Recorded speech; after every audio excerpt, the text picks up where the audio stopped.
할렐루야. 주께서 우리 예배 가운데 함께 계심을 믿습니다. 우리 온 성도가 모일 때마다 우리 모두를 예수의 피로 말미암아 늘 주의 성소 안으로 다 초대하셨습니다. 예배를 받으시고 예배 가운데 응답하는 주님이십니다. 누가 특별하게 안수기도 안 한다 할지라도 전심으로 예배를 드릴 때, 또 전심으로 주 앞에 기도할 때, 말씀을 들을 때 주께서 역사하십니다. 병든 사람은 치료하시고, 또 상한 사람은 위로하시고, 약한 자는 강하게 하시고, 돌파가 필요한 사람에게는 또 돌파를 주십니다. 강건한 사람은 더 강건케 역사할 줄 믿습니다. 칠판을 사용할 수가 있겠죠.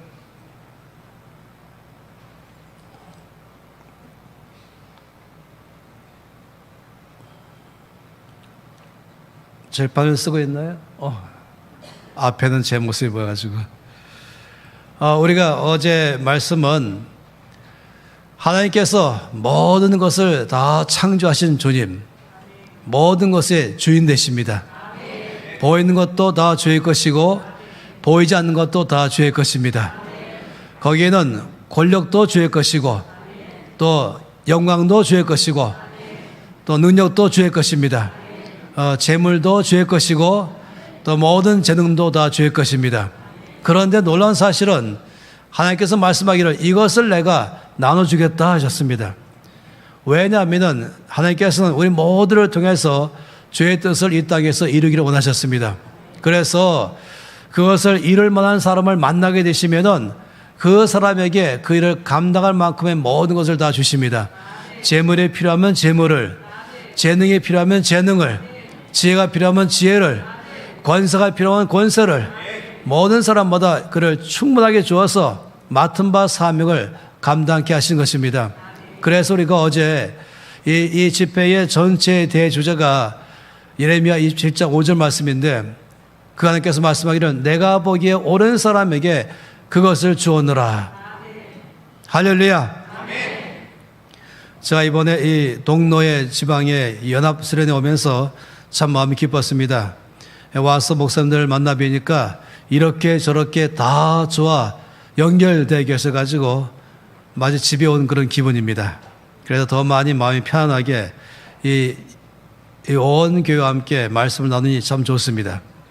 제 마음 속에는 어제 장로님, 오늘 장로님 기도하신 것처럼 어떻게 하면은 먼저 이 동로에 있는 온 45개의 교회가 부흥할 것인가, 힘을 얻을 것인가, 이 교회 주신 반의 사명 전체가 지금 말씀하신 내가 보기에 옳은 사람이라고 말할 때는 내가 보기에 옳은 교회도 포함되어 있습니다.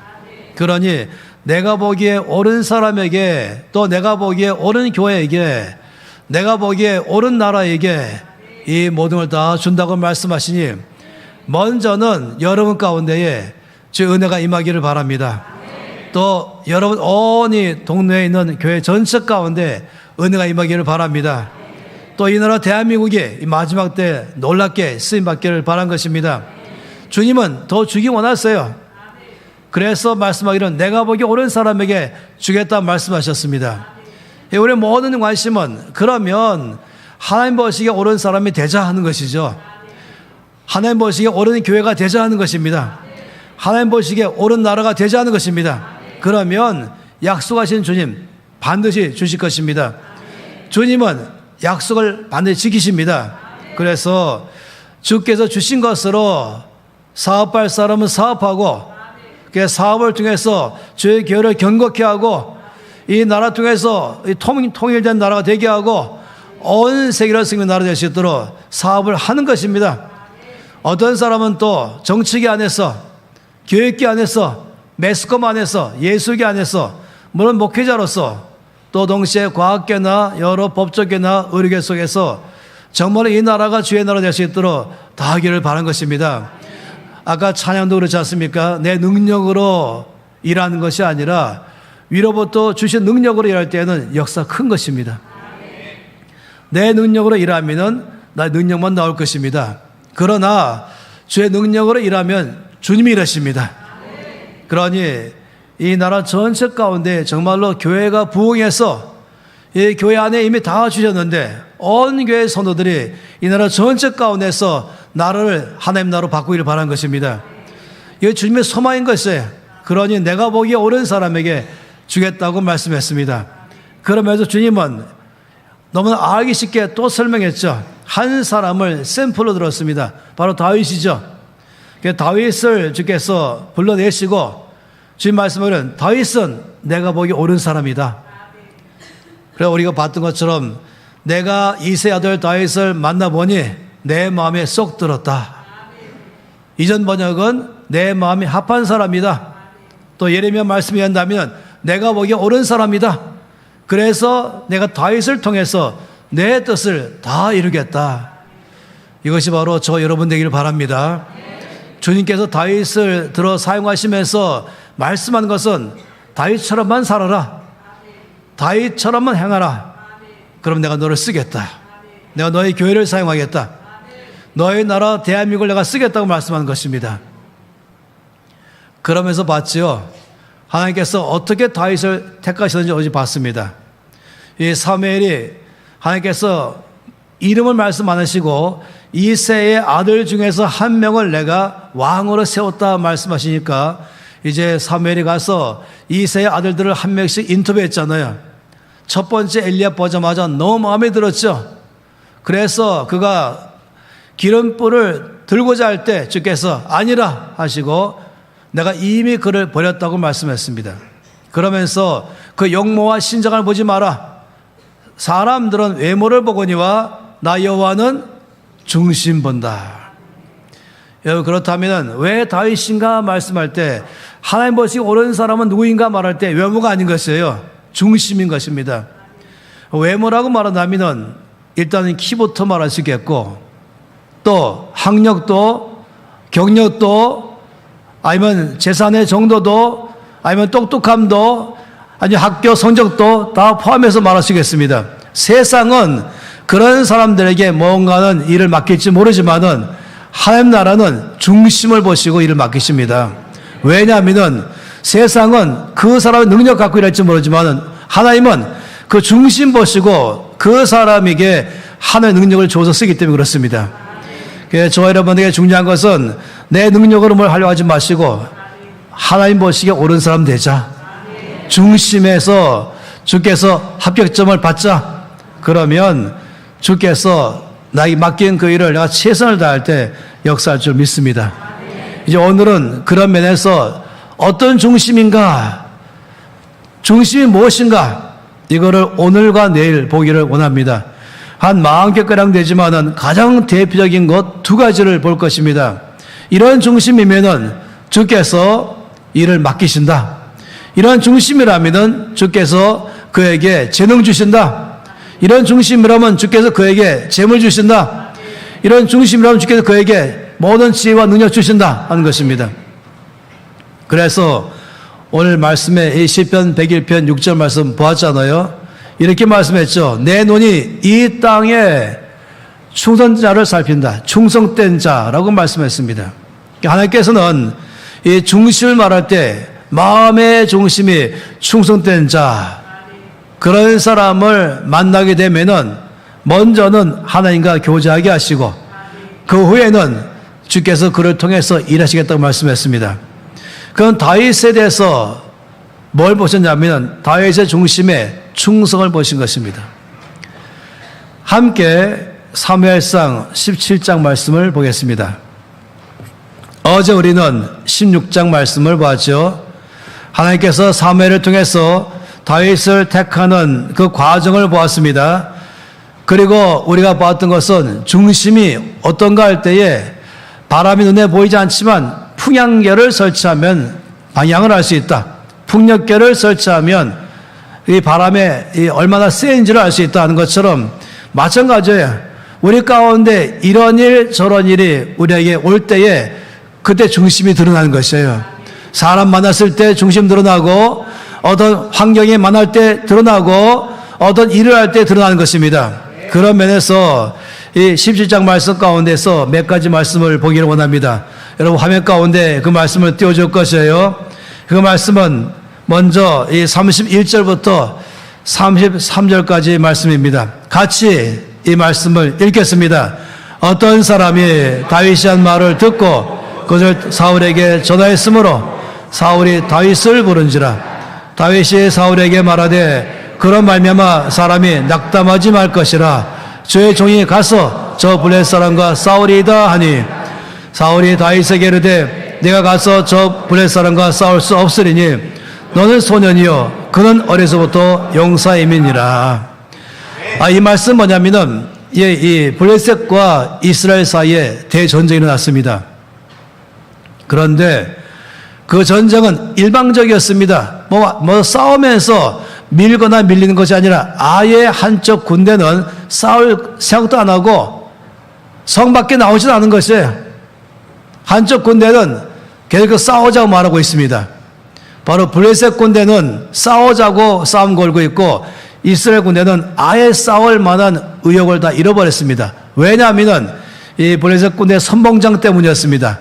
우리가 다 잘 아는 골리앗이죠. 이 성경은 17장에 골리앗에 대해서 잘 말씀하고 있습니다. 이 사람의 키는 최소한 2m 70입니다. 세 가지 학자들이 말하고 있어요. 2m 70, 2m 90, 3m 10. 어떻게 말하든지 그게 그거예요. 우리에게는. 그렇죠. 다 커요 그냥. 그래서 저는 여러 차례 볼 때마다 2m 90이 가장 적합하다고 보고 있습니다. 어쨌든 보통 키가 아닌 것입니다. 2m 90대는 이 거인이 그가 입은 갑옷의 무기만 해더라도 이 60kg가 넘어요. 이 쌀을 20kg만 해도 절절 매는데 60kg쯤 되는 이 갑옷을 입고 뛰는 사람이에요. 이런 사람이 나와서 싸우자 그러니까 아무도 안 싸우는 것입니다. 유대인들은 거의 한국 사람하고 키가 비슷합니다. 그렇기 때문에 몽땅 다 아예 싸우지 않으니까 골리앗이 약을 막 올리는 것이죠. 이것저것 욕을 막 하는 것입니다. 아무리 욕을 해도 안 나오니까 골리앗이 마지막으로 최후의 욕을 했습니다. 그건 뭐냐면 이것 하면 나오겠지 하는 것이 바로 저들이 절대로 믿는 하나님의 이름을 모욕하는 것입니다. 그래도 아무도 안 나가는 것이에요. 바로 그때에 이새가 8명의 아들 중에서 3명의 아들이 지금 군대에 나와 있습니다. 군대 나가려면 20살이 넘어야 됩니다. 근데 막내 아들 8번째 다윗에게 이새가 너희 3명의 형들이 지금 전쟁에 나갔으니까 가서 위문하러 가라 하면서 워낙 부자니까 아예 트럭 한 대 정도의 많은 인품을 보냈습니다. 그래서 다윗이 와서 형들과 만나다가 다시 보니까 그 골리앗이 나와서 막 욕을 하는 것이 다윗이 화가 났죠. 그래서 다윗은 저 골리앗을 죽이겠다고 결정했습니다. 그래서 왕에게 싸우러 나가겠다는 것을 알렸죠. 오늘 말씀 읽은 것이 뭐냐면 다윗이 그렇게 하니까 누군가가 이 사울 왕한테 가서 지금 저자와 싸우겠다는 사람이 나섰습니다 하는 것이에요. 사울 왕은 여러 차례 누가 싸우러 나가냐? 아무도 안 나가니까 상금을 걸었습니다. 저자와 싸우는 자에게는 나 이런 상금을 주겠다. 뭐 지금 말하면 10억 정도. 그래 아무도 안 나가는 것이 안 되니까 내 딸을 주겠다. 그래 안 나가는 것이 나가봤자 죽을 게 뻔하니까. 그런데 지금 싸우겠다는 사람이 나섰습니다. 그러니까 사울 왕이 얼마나 마음이 좋았겠어요. 당장 데려오라. 그리고 왕이 앉아있고 왕의 텐트가 지금 크거든요. 거기에 장군들이 다 좌우로 줄 서 있는 것이에요. 왕도 궁금하고 또 모든 이 장수들도 궁금했습니다. 도대체 누군가? 저 골리앗과 싸우겠다고 나온 사람 누군가? 다 궁금했습니다. 드디어 다윗이 그 왕의 장막 안으로 걸어들기 시작했습니다. 15살쯤 된 소년이에요. 특별히 키가 큰 것도 아니에요. 그냥 표준 키였습니다. 거의 제일 큰 형은 아주 멋있었지만은 다윗은 그냥 정상적인 사람이었어요. 그러니까 중3쯤 되는 아이, 아니면 고1이나 중3 되는 그런 아이의 키였습니다. 그래서 다윗이 그 왕이 앉아있고 장수들이 쭉 서 있는 그 가운데로 들어오면서 절대 기가 죽지 않았죠. 뭐 쭈삣쭈삣하면서 뭐 기가 죽어서 그게 아니라 뚜벅뚜벅 담대히 걸어왔습니다. 그리고 왕 앞에 딱 서서는 왕이시여 이 말한 대로 저 사람 때문에 걱정하지 마십시오. 제가 나가서 저자를 죽이겠습니다. 라고 말했습니다. 제가 예상하기로는 이제 사울 왕도 누군가 어느 군인인가 어느 용사인가 궁금했잖아요. 또 모든 장수들도 도대체 어느 용사인가 궁금했잖아요.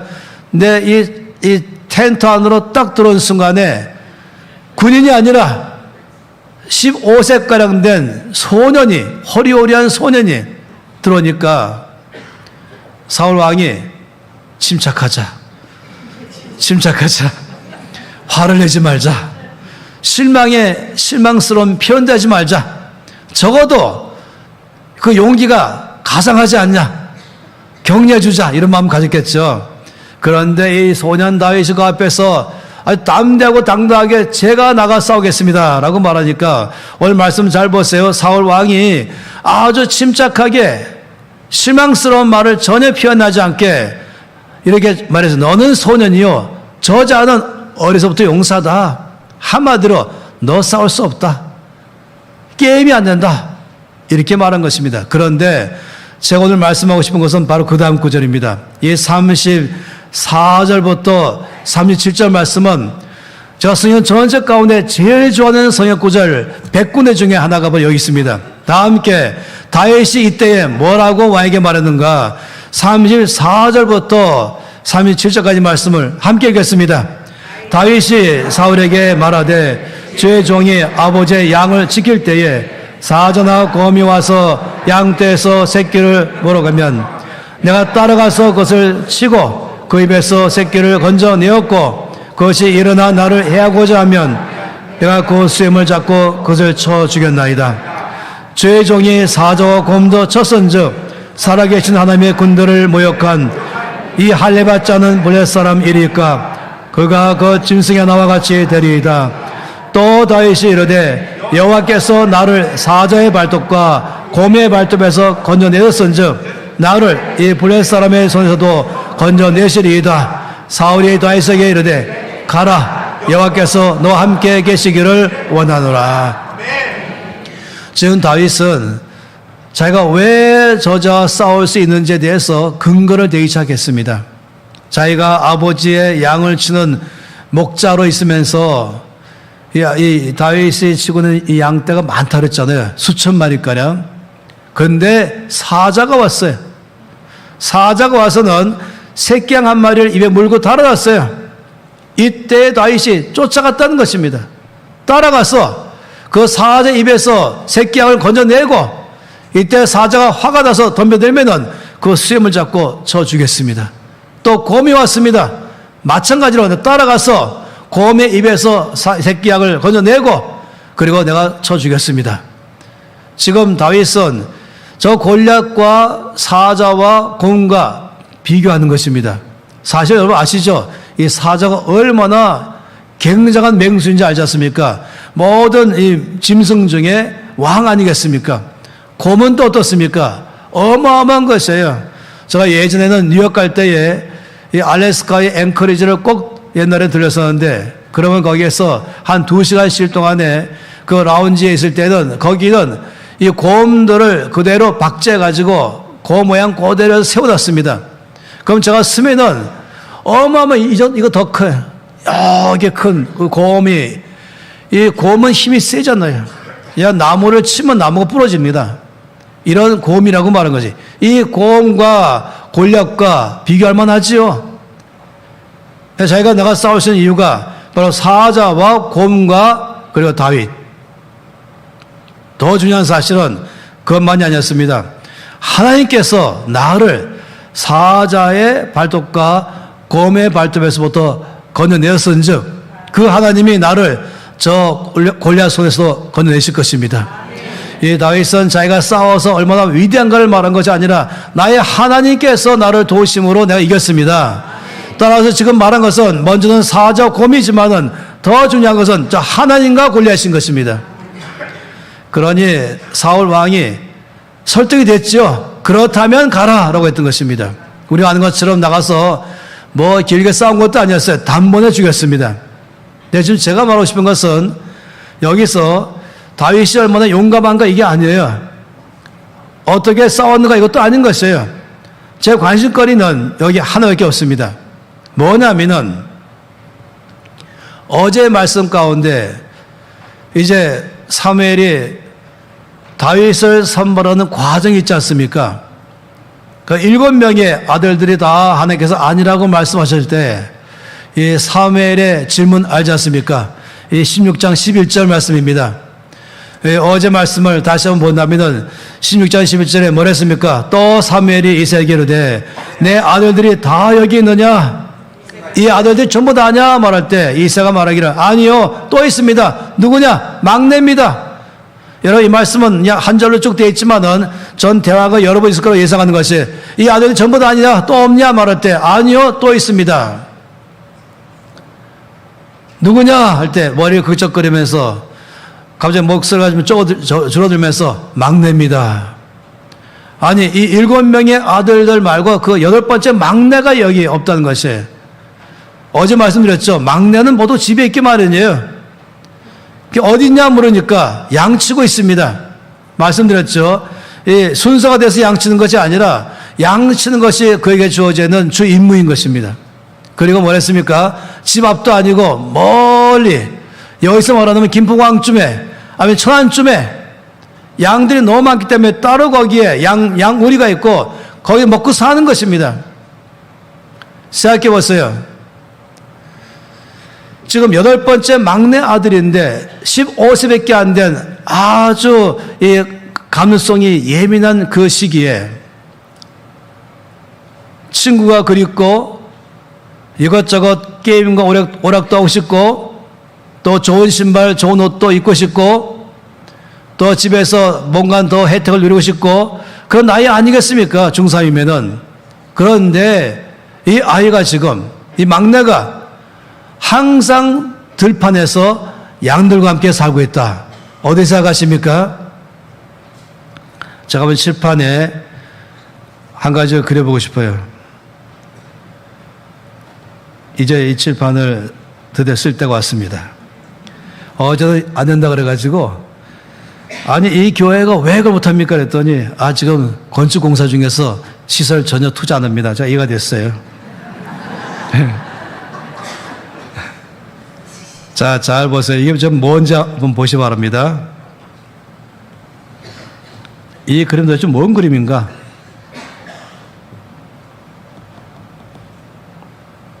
이게 뭔지 아십니까? 이거는 다윗의 집의 식탁입니다. 식탁 구조. 그러니까 여기는 아빠, 여기는 엄마, 여기는 첫째 형, 둘째 형, 셋째 형, 넷째, 다섯째, 여섯째, 일곱째.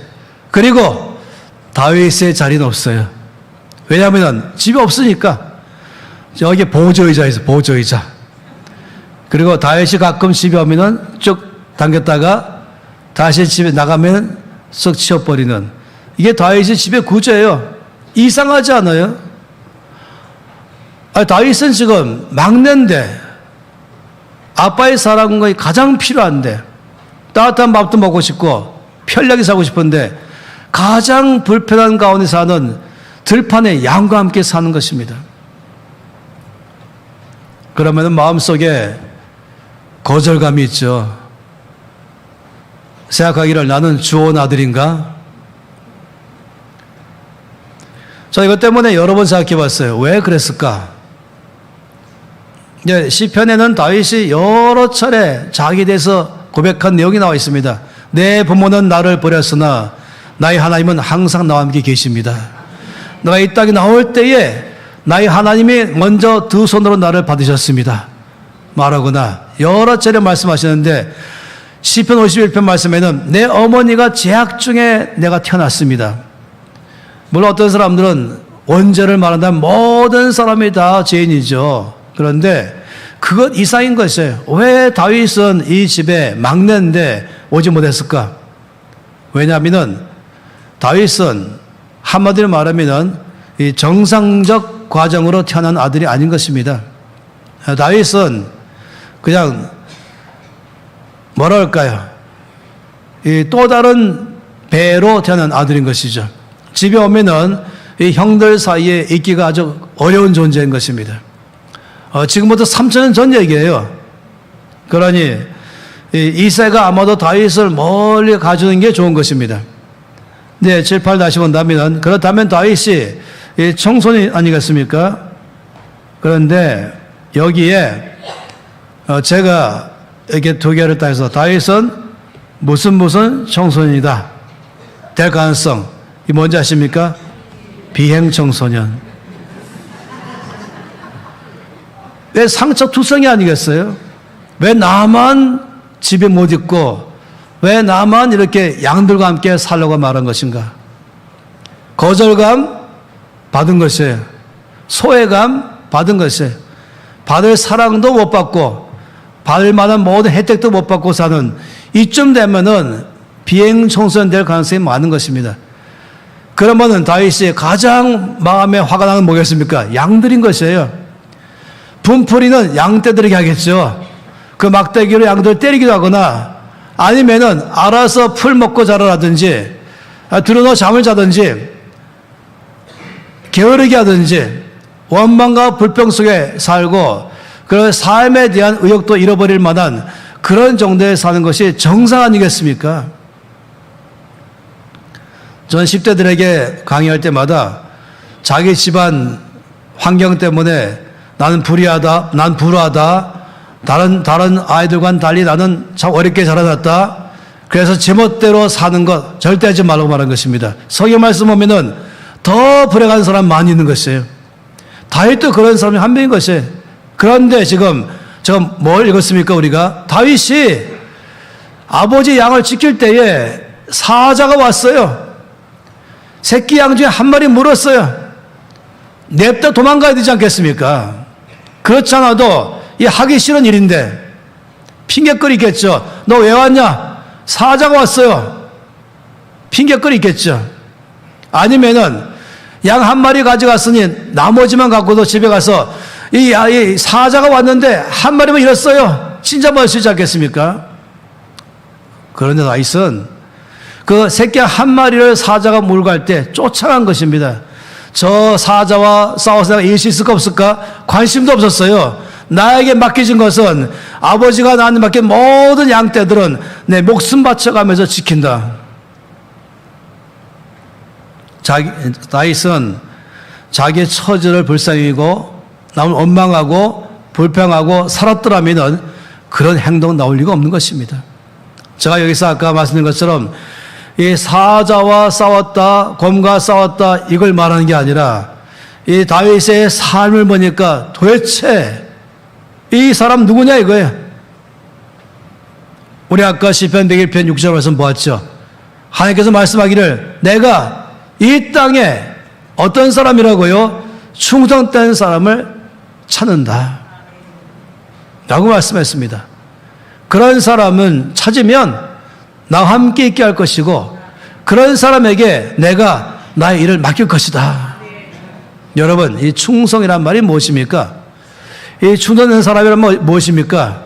일반적으로 성경에서 이 충성되다 말할 때는 이 충성과 관계된 것은 소금입니다. 이 충성은 소금과 연관되어 있어요. 이 레위기 2장 13절 말씀에 보면은 하나님께서 우리와 소제를 통해서 나갈 때에는 반드시 소금을 치라 라고 말했어요. 이 소금, 왜 소금인가? 또 주님 말씀하기를 하나님께서 내가 너와 맺은 언약은 소금 언약이다 이렇게 말했어요. 왜 소금입니까? 소금은 변하지 않는 것이에요. 소금은 오히려 변하지 않게 해주는 것이에요. 소금은 부패하지 않게 해주는 것이에요. 나도 부패하지 않을 뿐만 아니라 오히려 소금이 있으므로 주변을 부패하지 않게 해주는 것입니다. 강력한 것이죠. 예전에는 이 중근동 지방에 결혼할 때는 서로 결혼하면서 이 신랑 신부가 마지막으로 약속할 때에 예물이 뭐였냐면 돌소금이었습니다. 돌소금. 왜 돌소금입니까? 내 사랑 변치 않겠다. 왜 요즘도 금반지입니까? 저는 이 결혼식 주례할 때마다 꼭 말하길, 아무리 가난해도 금 꼭 집어넣어라. 다이아몬드 말고 18금이라도 금 넣어라. 왜냐하면 금이 뭡니까? 변치 않는 것입니다. 속은 무엇입니까? 변치 않는 것입니다. 이 충성은 소금으로 말한 것입니다. 그러니 나에게 맡겨진 것, 내가 기분 나쁘다고 관두거나, 남들이 나를 인정 안 한다고 관두거나, 시시하다고 관두거나, 내가 할 것인데 자기 상태에 따라서 안 하거나, 내가 해야 될 것인데 누가 뭐라고 말했다고 안 하거나, 내가 해야 될 것인데 환경이 안 좋아서 안 하거나, 이건 충성이 아닌 것입니다. 충성이란 남이 나를 인정하든 안 하든, 나에게 이익이 오든 아니면 손해가 오든, 아니면 나의 삶에서 이것 때문에 어떤 어려움이 오든 아무 상관없이 맡겨진 일은 끝까지 해내는 것입니다. 다윗이 바로 그것 아니겠습니까? 다윗의 이 행동은 무엇입니까? 이 양떼를, 아버지 양떼를 칠 때에 사자나 곰이 와서 새끼 양을 물었을 때에 쫓아가서 그 한 마리라도 내놔 하는 것이죠. 한 마리도 잃지 않겠다. 내 목숨 바쳐서라도 아버지가 나한테 맡겨놓은 양을 조금 더 잃지 않겠다. 제가 그것 때문에 존경하는 것이에요. 웬만하면은 이 비양 청소년 될 만한 그 아이가 놀랍게도 전혀 거기에 개의치 않고 맡긴 일을 최선을 다한 것입니다. 그래서 제가 예상해 보는 것이 충분히 상상이 가능한 이야기입니다. 하나님께서 이제 사울 왕을 버리기로 결정하셨죠. 그 다음에 하나님께서는 이제 그 앞으로 내가 누구를 사울 왕 대신해서 맡길까? 그러면 나서시는 것이에요. 후보자를 찾는 것이에요. 당연히 서울대학도 가셨겠죠. 왜냐하면 중심을 보시고 외모를 보지 않으시는 말은 공부를 많이 하는 사람도 들어가는 것이에요. 공부 많이 안 하는 사람도 들어가는 것이에요. 따라서 가장 탁월한 학교도 후보자 될 수 있어요. 공부를 안 했어도 후보자 될 수 있어요. 삼성 연구소 갔겠죠. 우수한 인사가 있는 건 다 가봤겠죠. 주님께서 나름대로 후보자를 정했을 거예요. 쭉 보시면서. 그러면서 이제 한 도시에서 다 살펴보신 다음에 다음 도시로 이제 우리 하나님께서 걸어가 계셨다고 생각해 보십시다. 가다 보니까 들판이 나왔습니다. 들판에 양들이 수천 마리가 아주 한가롭게 풀 먹고 있는 것이에요. 우리 주님께서 피곤하시니까 마침 거기에 바위가 있어가지고 걸터 앉았습니다. 그리고 쉬고 계셨습니다. 얼마나 평화로운 광경 아닙니까? 그런데 저 멀리서 노랫소리가 나왔습니다. 여호와는 나의 목자시니 내게 부족함이 없습니다 하면서, 바로 거의 목동의 노랫소리였습니다. 그런데 우리 하나님께서 갑자기 이 목동보다 먼저 멀리 보셨습니다. 뭘 봤냐면은 이 양들 저 끝에 저 멀리 사자 한 마리가 웅크리고 있는 것입니다. 저는 아프리카에 여러 차례 가면서 감사하게도 사파리도 여러 차례 쓰는 그런 기회가 있었습니다. 사자를 많이 만났죠. 얼룩말이 많이 있으면은 사자가 멀리 한 200m 바깥에서 아주 딱이 납작 엎드려가지고 틈만 노리는 것이에요. 이런 식으로 먼저 사자가 웅크린 것이에요. 우리 하나님께서 먼저 봤습니다. 양떼들이 다 있고 저 멀리 사자가 있는 것이에요. 우리 주님이 어떻게 될 것인가 궁금했죠. 드디어 이제 사자가 일어나더니 이 쏜살같이 달려오잖아요.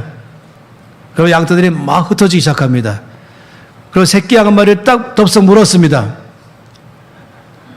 하나님의 눈이 이만해졌습니다. 왜냐하면 이 소년 목동이 그 순간에 벌떡 일어나더니 그 사자에게로 달려가는 것이, 큰 소리로 내놔 하는 것이죠. 내 아버지께서 나에게 맡긴 양 내놔 하는 것입니다. 쫓아가기 시작했어요. 그리고 그 사자 입에서 입을 벌리고 새끼 양을 건져내는 것이, 수염을 잡고 때려 죽이는 것이, 곰이 왔어요. 마찬가지. 제가 인간적 표현으로 말하면은 하나님의 입이 딱 벌어지고 다물지 못하셨다. 와 하는 거예요. 보통이 아니네. 더구나 하나님께서 저 다윗을 다 아세요.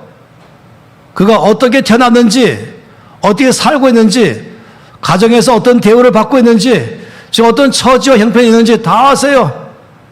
그런데 불구하고 이 아이가, 이 소년이 늘 말씀 묵상하고 예배드리고, 이 다윗은 그런 어려운 환경 속에서 오히려 예배자가 됐죠. 그 환경 속에서 도시를 묵상했죠. 악기를 다루기 시작했죠.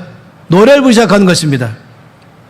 그리고 양들을 보호하기 위해서 평소에 이 물맷돌 가지고 보호하는 연습을 많이 했겠죠. 지금 다 보였습니다. 이 다윗이 얼마나 마음을 잘 지키는지. 그러다가 지금 이 사자가 와서 물을 때에 다윗은 쫓아가는 걸 보였습니다. 자기 목숨 조금도 아까워하지 않고, 지금 그렇지 않아도 기분 나쁘지만 전혀 이것이 아니라 이 소년이 자기에게 맡겨진 거라면은 자기에 대해서 어떤 손해가 오든 어떤 불이익이 오든 조금 인정받지 않던 기분이 나쁜 거 아무 상관없이 끝까지 이 목숨 바쳐가서 하는 이거 보면서 주님께서 뭐라 했겠습니까? 저 소년이다. 어제 말씀 보았던 것처럼 내가 이새의 아들 다윗을 만나보니 바로 이것입니다. 이거 어떻게 하는지 아십니까? 이 시편 78편 말씀에 나와 있어요. 제가 지금 그냥 말씀드리는 게 아니에요. 모든 건 말씀 안에 있기 때문에 드린 것입니다. 이 시편 78편 말씀에 보면은 제가 아까 안 들었네. 70절 맞아요. 70절부터 72절. 자, 앞에 있는 말씀을 보시면서 시편 78편 70절부터 72절 함께 읽겠습니다. 또 그의 종 다윗을 택하시되 양의 우리에서 취하시며 전양을 지키는 중에서 그들을 이끌어내사 그의 백성인 야곱 그의 소인 이스라엘을 기르게 하셨더니 이에 그가 그들을 자기 마음의 완전함으로 기르고 그의 손의 능숙함으로 그들을 지도하였도다. 이 말씀 보세요. 하나님께서 어디서 다윗을 왕으로 삼기로 결정하셨는가? 하나님께서 만나보니 말씀할 때 한 번이 아니라 여러 차례 관찰하셨다. 여러 차례 테스팅하셨다. 여러 차례 살펴보셨다. 결정적으로 어디서입니까? 다윗이 양을 치고 있을 때. 이 11절 말씀 보세요. 그의 종 다윗을 택하시되 양의 우리에서 취하시며 전양을 지키는 중에서 그를 택하셨다. 여러분 어디서 가십니까? 하나님께서 이 소년 다윗을 왕으로 삼기로 결정한 것 공평하십니까? 공평한 것이에요. 학력 본 것이 아닙니다.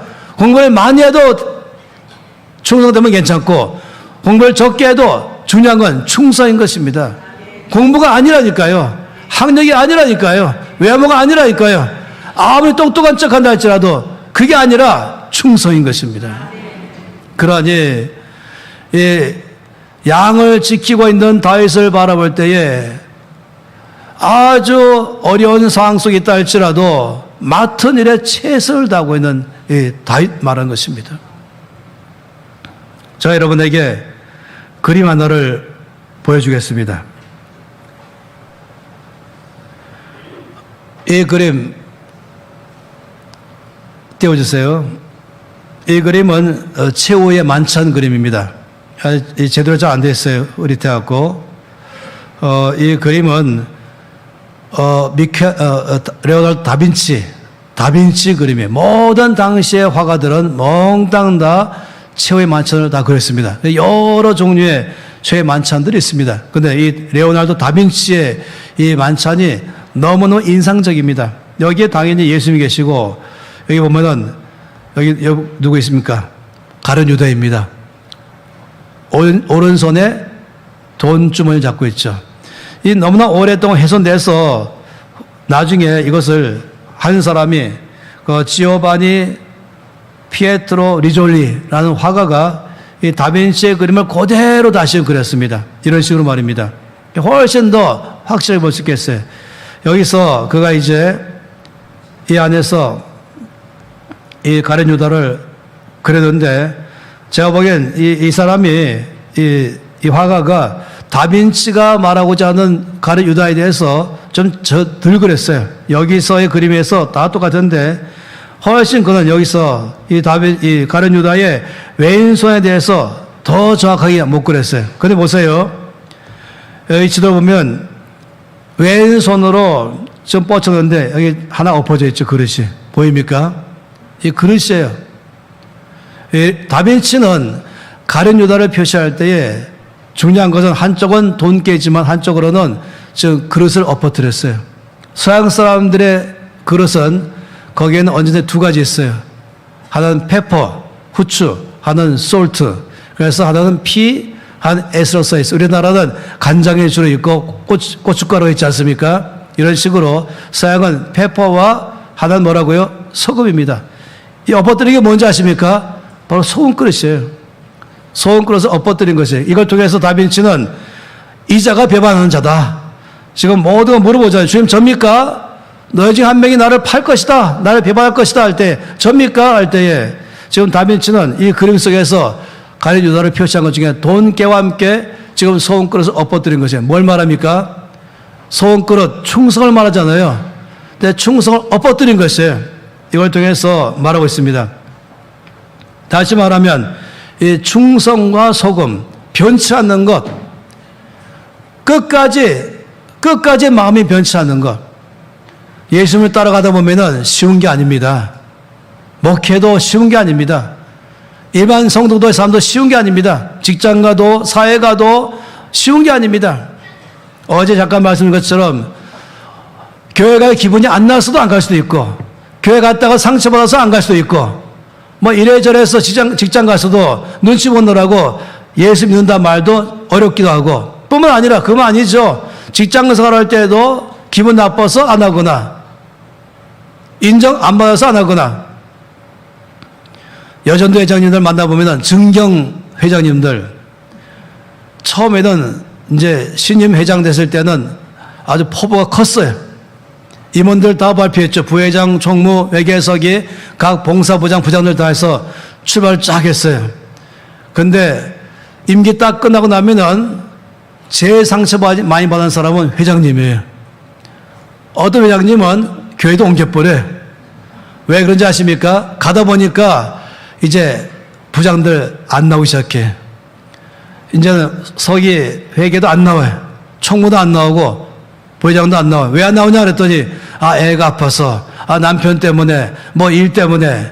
그랬더니 회장님은 속이 끄는 거죠. 나는 뭐 애가 없나? 난 남편이 없나? 난 일이 없나? 회장이 때문에 나와야 되는 거예요, 자기는. 근데 속으로 이제 화가 나 있죠. 때만 되면 나 그만두겠다. 여러분, 하나님 나라 일은 참 쉽지 않습니다.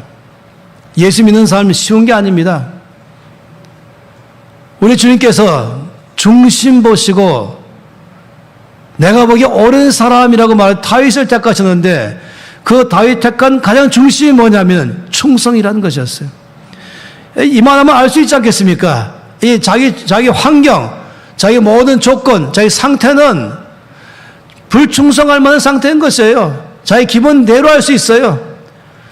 이 환경 전체를 다 원망하고 핑계대고 합리화하면서 일 안 할 수 있는 것이에요. 그런데 이 아이는 맡은 일에 목숨까지 바쳐가면서 양떼를 보호하는 걸 보니까 주께서 내가 보기에 옳은 사람이다. 이런 아이라면은 나의 일을 맡길 수 있겠구나. 여러분, 하나님 나라에 주께서 가장 먼저 원하던 중심은 충성입니다. 잠언 25장 말씀 13절에는 주께서 말씀하기를, 이 충성되는 사람은 마치 추수하는 날에 얼음 냉수 같다. 이 추수할 때 가장 추수 때가 제일 뜨거울 때 아니겠어요? 땡볕에 그때 추수 안 하면 큰일 나잖아요. 그 시간 안 하면은 그 다음에 비가 오고 날씨가 추워지니까 큰일 나는 거예요. 그렇기 때문에 아무리 뜨거워도 다 그 시간에 추수하는 것이. 그런데 얼음 냉수가 왔어요. 그럼 마시면서 뭐라고 했습니까? 야, 시원하다. 충성된 사자는 추수하는 날에 얼음 냉수 같아서 그 주인의 마음을 시원하게 하느니라. 하나님 아버지의 마음을 시원하게 하는 사람 누구입니까? 충성된 사람인 것입니다. 가장 중요한 사람 아니겠습니까? 중심이 뭐라고요? 똑똑함이 문제가 아니라 충성이라니까요. 능력이 아니라 충성이라니까요. 변치 않는 마음, 일단 맡겼으면은 끝까지 가는 마음,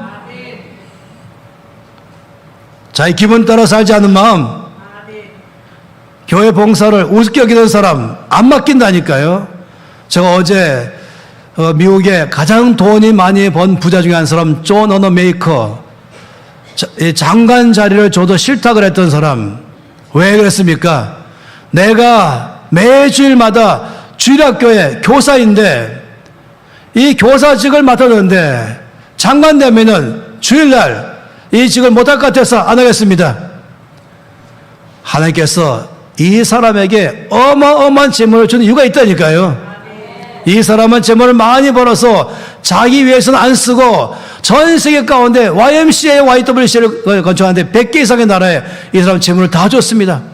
우리나라의 명동과 종로 이가에 있는 거기도 보면 문표가 있어요. 이 YMCA, YWCA를 건설할 때 제일 많이 헌금한 사람은 존 어너 메이커입니다. 그런데 이 나라 백성들도 냈습니다. 고조 황제도 냈습니다. 참 우리나라 대단한 나라입니다. 다른 나라 가면은 이 존 어너 메이커만 100% 돈 내서 줬는데 우리나라는 아니요. 우리도 내겠습니다. 하나님께서 이 나라를 참 좋아하십니다. 할렐루야. 여러분 기분 따라서 신앙생활 하지 마십시오. 끝까지 하십시오. 목숨 바쳐 하시기 바랍니다. 그래야 쓰시는 것입니다. 제가 이 코로나 때에 셧다운 됐잖아요. 목사님들이 난리 났습니다. 성도가 안 옵니다. 근데 저는 자신만만했어요. 이 유튜브로 강의하면서 이 코로나는 진검승부할 때이다. 진짜와 가짜를 가릴 때가 없구나. 정말로 주를 사랑함으로 신앙생활 하는지 자기를 위해서 하는지 드디어 실력을 보이라. 당신들 실력 보이세요? 이 코로나 때 실력 보이세요? 그래서 더 많이 왔어요. 성도가 더 많이 늘었다니까요. 실력 보이세요? 어려울 때는 진검승부하는 거예요. 진검. 어려울 때는 누가 충성된 사람인지 보일 때인 것입니다. 기분 나빠서, 몸이 아파서, 어려워서, 이래서 저래서 하면서 신앙생활을 게으리하거나 교회 봉사 게으리하거나 이 사회 안에서 빛과 소금으로 사는 것을 게으리하는 사람, 세상만 어떻게든지 세상 안에서 알려져 버리는 사람, 하나님 그런 사람 관심 없습니다. 하나님은 충성된 사람에게 관심이 있습니다. 온 이스라엘 백성들 애굽에 있을 때에 하나님께서 아브라함과 이삭과 야곱에게 약속했죠. 내가 너희 자손으로 하여금 이 가나안 땅을 줄 것이다. 약속했기 때문에 애굽에 있는 이 200만 이상 되는 이스라엘 백성들을 약속대로 꺼져내서 광야를 지나서 가나안 땅에 정착시킬 이 사람, 이 지도자가 필요했습니다. 내가 어떤 사람에게 이걸 맡길 것인가? 어떤 사람이 일을 맡아야 되는가? 생각해 보세요. 이 200만 명 이상 되는 이 노예 생활하던 이들을 바로의 손에서 건져낼 사람, 이들을 끌고 홍해를 건너서 광야를 지나서 약속 땅에 들어가게 할 사람, 그렇다면 또 칠판에 나오죠. 어떤 사람 필요할까? 제가 좀 생각해 봤어요. 제일 먼저 경제에 발간이 한다.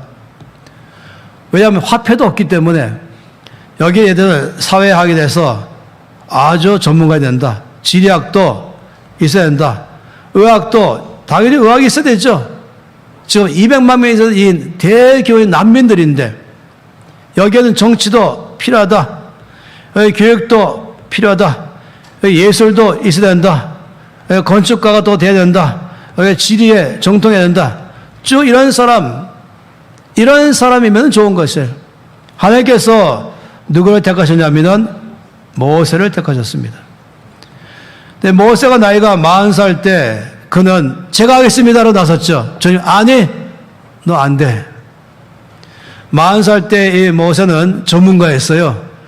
이집트의 왕자로서 당시에 이집트 문명과 메소포타 문명, 양쪽 문명을 다 공부한 사람이에요. 이 면의 전문가입니다. 그러나 안 쓰겠다는 것입니다. 언제 썼습니까? 40년 후에 80살 때 썼습니다. 왜 모세인가? 왜 주님께서 모세를 택하셨는가? 이 면의 전문가이기 때문에, 공부를 많이 한 사람이기 때문에, 경제학 전문가, 정치 전문가, 지리와 의학의 전문가, 법학에 여기 법도 있죠. 중요한 건 가장 중요한 법이죠. 법학. 이런 것인가? 아니요. 민수기 12장 말씀 보면은 왜 모세인가가 나와 있어요. 왜 모세인가? 하나님께서 왜 모세를 택하셨는가? 민수기 12장 6절에서 8절 말씀, 또 앞에 화면이 떠 있습니다. 함께 읽겠습니다. 이르시되 내 말을 들으라. 너희 중에 선자가 있으면 나 여호와가 환상으로 나를 그에게 알리기도 하고 꿈으로 그와 말하기도 하거니와 내 종 모세와는 그렇지 아니하니 그는 내 온 집에 충성함이라. 그와는 내가 대면하여 명백히 말하고 은밀한 말로 하지 아니하며 그는 또 여호와의 형상을 보거늘 너희가 어찌하여 내 종 모세 비방하기를 두려워하지 아니하느냐. 하나님께서 이 아론과 미리암에게 말씀하시기를 내가 나의 종들에게 내 뜻을 말할 때 꿈을 통해 알려준다. 환상을 통해 알려준다. 그러나 내 종 모세하고는 그렇게 안 한다. 나는 모세하고 대화할 때는 얼굴과 얼굴을 맞대고 얘기한다. 은밀하게 안 하고 직접 말한다. 아주 레벨이 달라요. 하나님 모세를 특별하게 택하셨습니다. 이 중요한 일을 맡겼습니다. 왜냐고, 왜인 것이에요? 7절에 뭐라 썼습니까? 왜냐하면 내 종 모세는 나의 온 집에 충성하기 때문이다. 하나님께서 40년 동안에 모세가 미디안 광야에서 자기는 이들의 양을 칠 때 쭉 관찰했습니다. 마치 다윗을 관찰하신 것처럼 하나님께서 모세를 관찰했습니다. 남이 양 치면서 자기 기분 따라서 어느 날은 관두고 기분 따라서 태만이하고 게을리하고 하는 것이 아니었어요. 환경 따라서 또 관계가 안 좋으니까 아니요. 어떤 상황이다 할지라도 그는 소금처럼 충성된 사람으로서 변신했던 것입니다.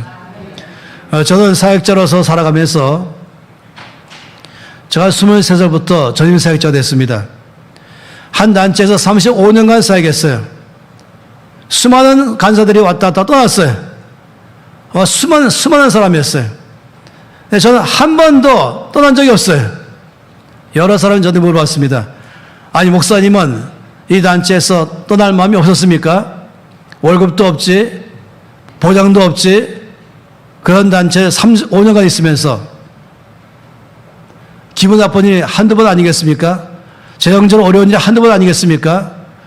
여러 상황 속에서 제가 이렇게 말했어요. 아니요, 내 마음으로는 1000번 이상이나 보따리를 쌌다 풀었다 했습니다. 근데 한 번도 시도를 안 했죠. 내 기분 따라서 안 한 것이에요. 어디서 더 좋은 조건이 있습니다. 오세요. 어디서 더 좋은 조건이 있습니다. 오세요. 이럴 때마다 월급 한 푼도 안 받는 이 단체 안에서 여러 어려운 사람들 속에 끼어 있으면서 기분 나쁜 일이 한두 번 아닌 가운데 있으면서 왜 그렇게 한지 아십니까? 주께서 원하는 사람은 충성된 사람인 것입니다. 내 상황에 따라서 마음대로 바꾸는 것이 아니라 하나님이 말씀하시면 끝까지 그를 하는 사람 말하는 것입니다. 전 목사님들이 교회를 옮길 때마다 옮기는 조건은 하나이면 됩니다. 하나님이 말씀하시 됩니다. 더 좋은 사례비도 아니고 여기 힘드니까 더 좋은 조건도 아니고 우리가 찬송 부르는 것처럼 아골골짝 빈들에도 어든지 가오리다. 이거는 목회자의 철칙이지만 모든 크리스찬들의 철칙인 것입니다. 주께서 어떤 사람에게 하늘의 것을 맡기는가? 어떤 사람에게 재물을 맡기는가? 어떤 사람에게 능력을 맡기는가? 어떤 사람에게 교육계를 맡기는 것인가? 어떤 사람의 정치계를 맡길 것인가? 어떤 사람이라고요? 충성된 사람인 것입니다.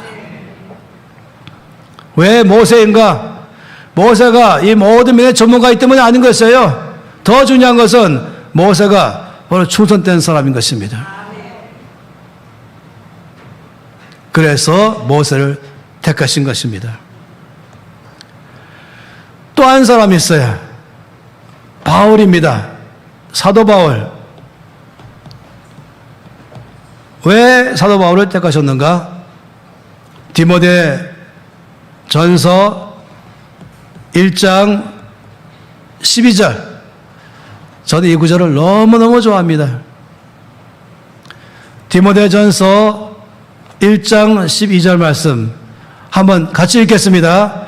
나를 능하게 하신 그리스도 예수 우리 주께 내가 감사함은 나를 충성되게 여겨 내게 직분을 맡기심이니. 자, 이 말씀 가운데는 세 가지가 있어요. 첫째, 그대로 띄워주세요. 예수께서 나를 능하게 하셨다. 두 번째, 예수께서 나를 충성되이 여기셨다. 세 번째, 예수께서 나에게 직분을 맡기셨다. 여러분, 여기 직분은요, 물론 목사, 장로, 권사, 집사도 포함하지만 또 각부 부장도 포함하지만 그것만 아닙니다.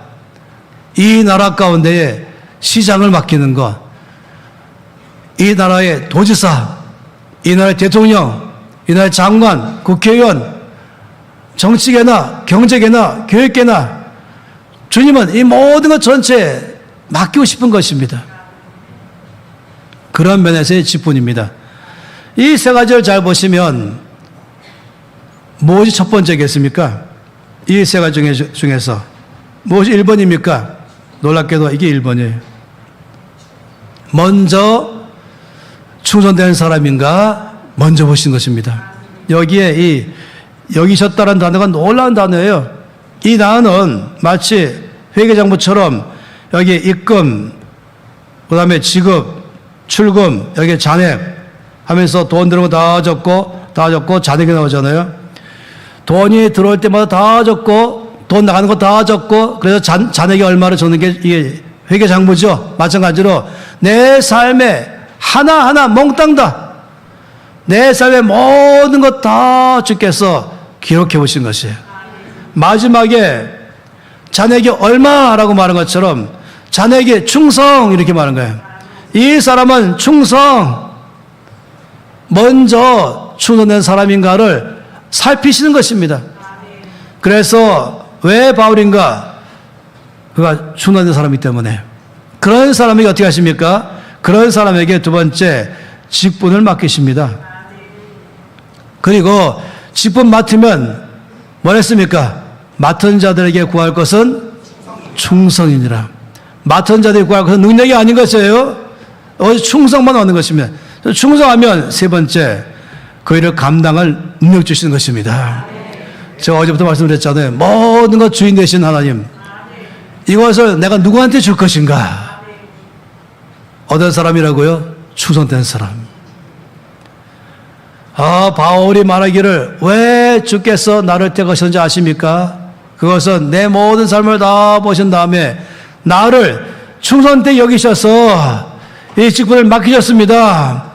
그리고 내가 이 직분에 충성하니까 감당할 능력 주셨습니다.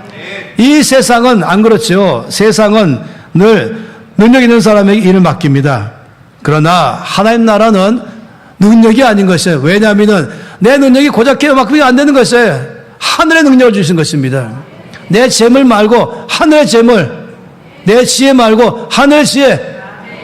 그래서 하나님께서 맡긴 사람은 레벨이 다르다는 거예요. 다른 수준의 삶을 사는 것입니다. 저는 이때에 여러분이 그런 삶을 사시 바랍니다. 바로 여러분의 교회가 그런 게 되기를 바랍니다. 저는 이 나라 온 교회 가운데 믿는 사람들이 추는 때에서 그런 사람을 주께서 다니엘처럼 정치계를 맡기고 경제계, 교육계, 매스컴, 예술계, 법조계든지 과학계든지 아니 의료계든지 목회자든지 모든 역 가운데 이런 사람들에게 주어서 이 나라가 주의 나라 되기를 바라는 것입니다. 그래야 세계를 섬기는 코리아가 되기 시작한 것이죠. 저는 이번 이 집회에 사명 받고 왔습니다. 하나님의 메시지를 전달할 사명 받고 왔습니다. 여러분에 대한 주의 뜻이 너무 큽니다. 여러분에 대한 주의 비전이 크십니다. 주님은 여러분을 쓰고 싶으세요. 주님은 여러분에게 하늘의 것 주고 싶으세요. 여러분 교회를 부으시고 싶으세요. 주께 원하는 것은 중심이 충성된 사람, 맡은 일에 끝까지 해내는 사람, 내 기분 따라하지 않는 사람. 저기 음향 시스템 가운데 있는 사람은 늘 한 번도 무대에 못 나오잖아요. 뜨거운 더운 데서 땀 흘리면서. 근데 제때 말씀이 나와야 되고 제때 노래가 나와야 되고 제때 못 나오도 다 하는 것. 여기 끝까지 잘하는 사람 지금 다 보세요. 무대에 나오는 목회자만 아니라 저 무대 뒤에 있는 사람까지 다 포함했어. 자, 아까 좀 일찍 와봤더니 우리 관리 집사님이 화초를 다 내놓으시고 열심히 꽃을 물을 주고 있더라고요.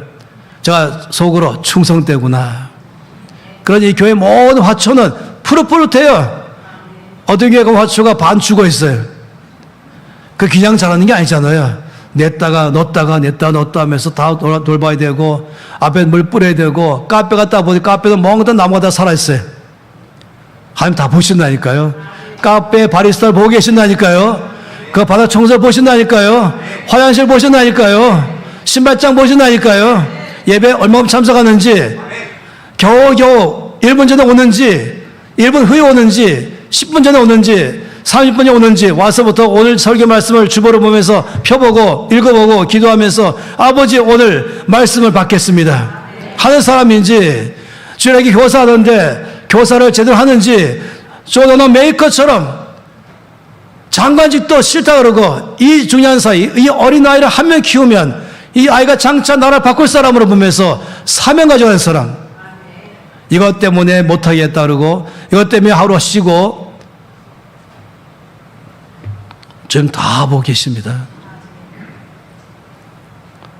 제가 마지막으로 어떤 면에서 수입과 지출을 살피시는가, 어떤 명세설까 보고 싶어요. 누가복음 16장입니다. 참 놀라운 말씀이죠. 이 누가복음 16장 말씀을 보면은 10절에서 12절 말씀입니다. 함께 이 속절의 말씀을 읽겠습니다. 지극히 작은 것에 앞에 다시 시작. 지극히 작은 것에 충성된 자는 큰 것에도 충성되고 지극히 작은 것에 불의한 자는 큰 것에도 불의하니라. 너희가 만일 불의한 재물에도 충성하지 아니하면 누가 참된 것으로 너희에게 맡기겠느냐? 너희가 만일 남의 것에 충성하지 아니하면 누가 너희의 것을 너희에게 주겠느냐? 다시 제 칠판을 보겠습니다. 충성해야 할 것 세 가지. 이건 다르게 또 말하면은 하나님께서 나를 쓸 것인가, 나에게 재물을 맡길 것인가, 나에게 재능을 맡길 것인가, 그냥 내 재능 말고 주의 재능 말한 것입니다. 나에게 이 일을 맡길 것인가, 내가 누구한테 일을 맡길 것인가 하기 위해서 이 세 가지에 충성해라. 그러면 내가 이 세 가지를 보겠다. 첫 번째가 뭡니까? 지극히 작은 것, 지극히 작은 것. 불 껐다 켰다 하는 것도 포함해서겠죠. 물 쓰는 것도 포함하겠죠. 남들이 볼 때 아주 별로 신경 안 쓰는 것 이겠죠. 교통신호 운전자라면 지키는 건 말하겠죠. 아파트에 자기 차를 낼 때 주차할 때에 라인 안으로 잘 돼서 옆에 차에게 지장 않게 하는 건 말하겠죠. 어떤 사람은 남의 성까지 다 먹어서는 내 자리 못 되게 하는 사람도 있잖아요. 어떤 사람은 지금 제가 백화점 들어가는데 제가 바로 뒤따라가는데 그냥 자기 열고 그냥 가버려요. 어떤 사람은 문 열고 뒤돌아보고 저기 10걸음 있다면은 올 때까지 지금 잡고 있는 사람도 있죠. 주님 다 계산하신다니까요. 여기에. 우리 모든 삶에 다 지극히 작은 것이에요. 이걸 할 줄 안다면 지극히 큰 것 맡기겠다. 어떤 사람은 내가 내 나이에 내 위치에 뭐 이런 거 하냐? 나 큰 거 맡겨라. 아니요. 주님은 절대로 큰 거 안 맡기십니다.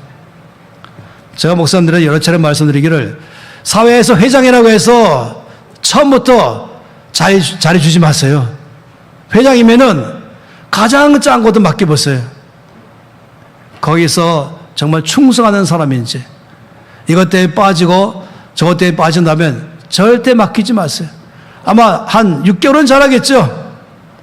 그러나 아니요. 이 주의 말씀은 진리입니다. 이건 진리인 것이에요. 지극히 작은 건 못하면 큰 건 못한다니까요. 주님은 그런 사람 안 맡기십니다. 두 번째는 뭡니까? 두 번째는 재물입니다.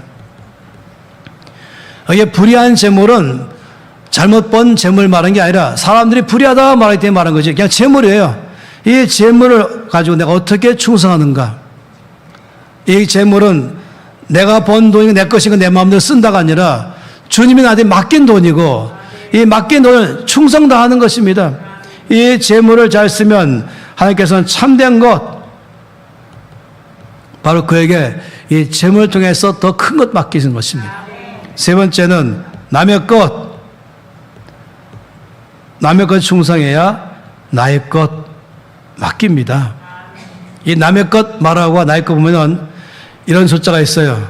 9 to 5가 있고 7, 11이 있습니다. 이 뭔지 아십니까? 9 to 5는 이것은 9시에 출근, 5시에 퇴근. 언제 출근하냐? 9시 다 돼 출근. 언제 퇴근하냐? 5시 땡 하면 퇴근한 사람. 이 7, 11은 무엇입니까? 7, 11은 7시에 출근, 11시 퇴근. 이건 누구냐면 이거는 직원입니다. 이건 누굽니까? 사장입니다. 이 공휴일, 뭐 월차, 뭐 다 있잖아요. 꼬박꼬박 챙기는 사람 누군지 아십니까? 직원. 사장의 눈에는 달력에 빨간 글씨가 안 보여요. 다시 말하면 남의 것에 충성하라 말할 때는 마음에 7, 11 말한 거예요. 이건 하나의 상징이죠.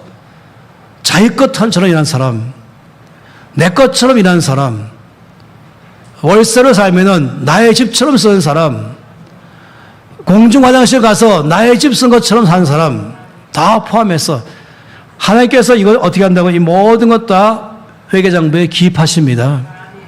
이것이 바로 충성된 사람인가 아닌가를 체킹 리스트인 것이에요.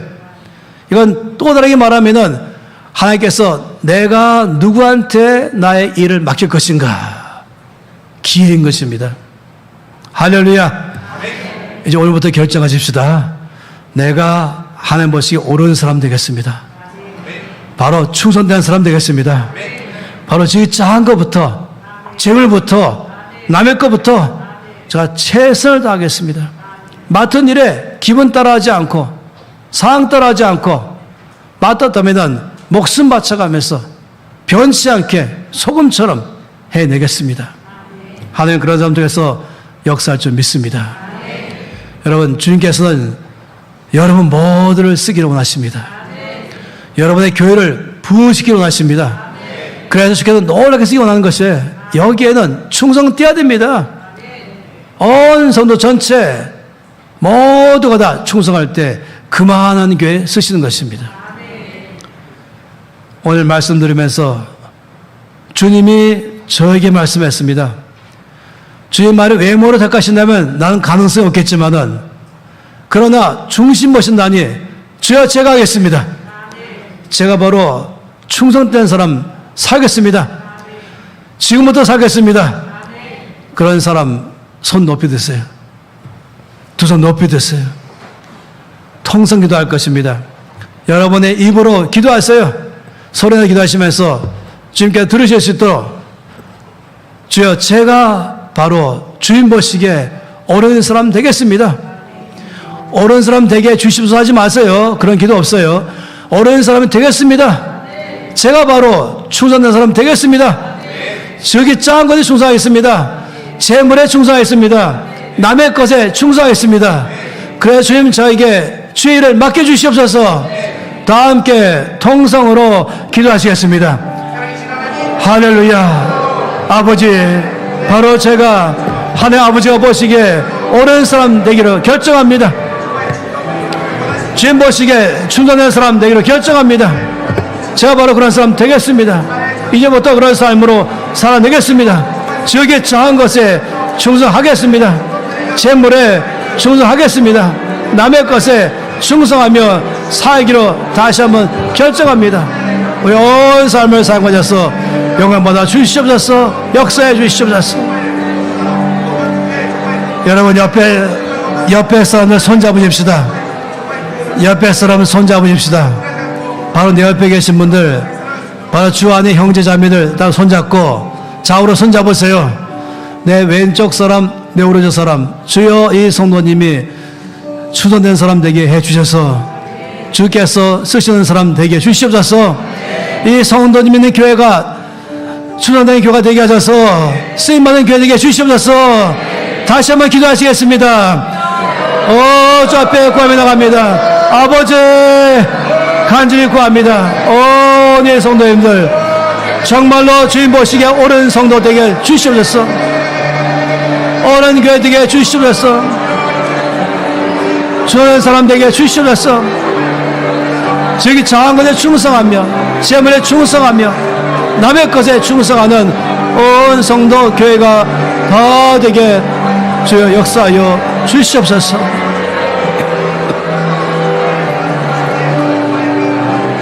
할렐루야. 하나님 아버지 감사합니다. 주님 이 시간에 주의 말씀 앞에 아멘으로 응답합니다. 아버지 제가 바로 그런 사람 되겠습니다. 하나님 보시기에 옳은 사람 되겠습니다. 바로 중심에 충성된 사람 되겠습니다. 주께 작은 것에 충성하겠습니다. 주어진 모든 재물에 충성하겠습니다. 남의 것에 충성하겠습니다. 그래서 주께서 하늘의 것 맡기셔서 주의 나라 위에서 쓰임받는 삶 되게 해 주시옵소서. 그런 성도, 그런 교회, 그런 나라 되게 하여 주시옵소서. 주 예수 이름으로 기도합니다. 아멘.